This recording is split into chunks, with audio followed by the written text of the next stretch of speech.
U2. For nearly half a century, they haven't just been a band. They've been this global force.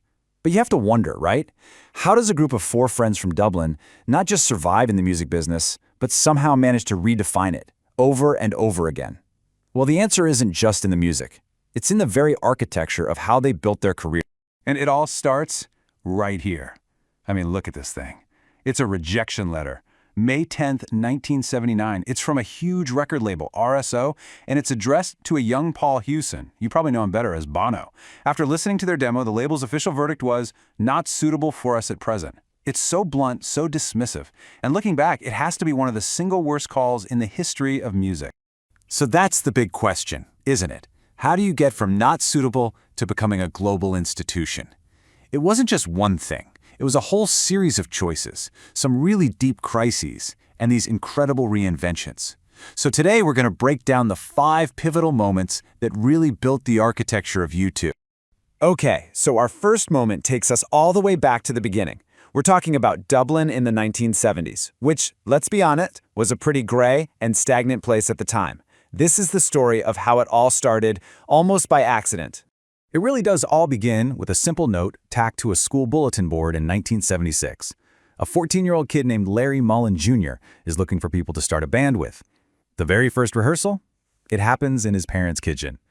A couple years later, they land on the name U2, partly because it was ambiguous and partly because they thought it would look cool on a t-shirt.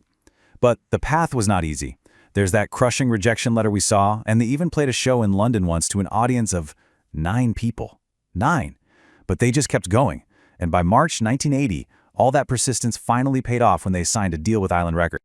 So they had the record deal, but it turns out their biggest challenge wasn't going to come from the outside world. No, it came from within. An intense crisis of faith almost destroyed the band before they even got started, forcing them to figure out what the soul of U2 was really all about. And this really lays out the impossible choice that Bono, The Edge, and Larry were facing. On one side, you've got the Shalom Fellowship, this Christian group they were deeply involved with that taught a really strict separation between the sacred and the secular. And on the other side, you've got the rock and roll world, an industry they saw as being built on ego, temptation, and money. The two just seemed completely incompatible. This whole thing came to a head while they were making their second album, October. The pressure got so bad that The Edge, the literal sonic architect of the band, actually quit. He just felt like he couldn't serve both God and rock and roll. And Bono was right there with him, questioning everything. For a minute there, U2 was basically over. So how in the world did they fix this? Well, they found a third way. They completely reframed their music as a vocation, a calling. It wasn't a compromise of their faith, it was an expression of it. This was a huge shift. It gave them permission to explore all these deep questions about faith, doubt, and justice, but in a totally secular context. And that created music that connects with people way beyond any kind of organized religion. Okay, so with their spiritual foundation set, let's talk about their sonic one. This next part is all about cracking the code on one of the most recognizable guitar sounds in the world, that iconic chiming sound of The Edge. You know, The Edge's guitar sound is no accident. It is a meticulously crafted system. It starts with his Vox AC30 amp, which gives him that bright, chimey tone. But then there's the way he holds his pick. It's this dimpled Herdem pick that he holds sideways, so it actually scrapes and grates against the strings. It's a totally unique sound. He also tends to avoid simple happy or sad chords, instead using these perfect fifths that create that open, atmospheric feel that is just pure U2. But the real secret sauce, it's his use of delay. And it's incredibly precise.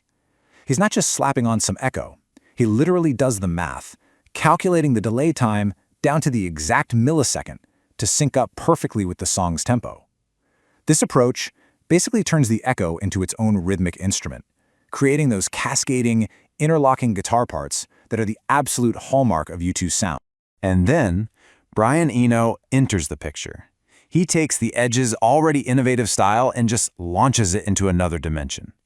Eno brought in his ideas about ambient music, and he encouraged The Edge to stop thinking of his guitar as just a tool for riffs and start thinking of it more like a paintbrush for creating these vast, sweeping moods and textures. That collaboration is exactly what gives an album like The Joshua Tree its massive cinematic scope. So, with their soul and their sound locked in, U2 basically conquered the world with The Joshua Tree. But then, right at the absolute peak of their success, they did something nobody expected. They tore the whole thing down. This brings us to their most daring chapter yet, killing your heroes. I mean, just look at the contrast here. On the left, that's the U2 from 1987. Super earnest, spiritual, obsessed with the mythology of America, and all presented in this serious black and white aesthetic. Now look at the right.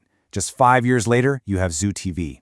It is a chaotic, ironic, industrial-sounding explosion of color and noise. It was a complete and total teardown of their own image, a parody of rock stardom and media overload that was designed to shock everyone, including themselves. And this reinvention wasn't just visual, it was sonic. Bono completely changed how he sang. He went from that soaring, powerful, anthemic voice of the Joshua Tree to something much more processed and industrial for Octane Baby. His voice got this raspier, tortured soul kind of texture, and he started using this high, almost ghostly falsetto that he'd never really used before. He literally changed his own instrument to fit this new world they were creating. This quote from Bono at the time just nails the whole attitude. It's bold, yeah, it's a little arrogant, but it's also completely self-aware. They knew they had to kill the old U2 to build something new. They were, in their own words, reapplying for the job of the best band in the world. It was a massive gamble, and it absolutely paid off. So for our final moment, we're shifting from artistic reinvention to economic revolution. Because U2 didn't just write anthems that could fill stadiums, they literally changed the business of how you play in them. Just let that number sink in for a second. Over $736 million. That's how much the U2 360-degree tour grossed between 2009 and 2011. For a long time, it was the highest-grossing concert tour in history, and it just set a completely new standard for what was even possible in live music. Now, other tours have since made more money over more shows, but this chart right here, this shows U2's true power in the live space. Average attendance, pulling in over 66,000 fans every single night, that's more than any of their peers. It's just a raw testament to their incredible drawing power. And they did it by basically industrializing the spectacle. You can trace it back to their breakout performance at Live Aid in 1985, where they proved they could command a massive crowd.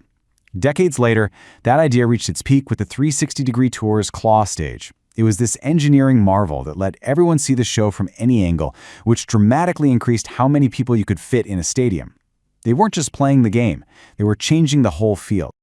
So when you look at it all, from a note on a school wall to a billion-dollar stage, what's the real secret to U2's longevity? Was it just incredible talent and good timing? Or was it something deeper? Maybe it was the sheer courage to challenge their own success, to repeatedly tear everything down and start all over again. Perhaps that's the true architecture of their resonance. It's not just about writing great songs, it's about having the guts to build a legacy that can actually last.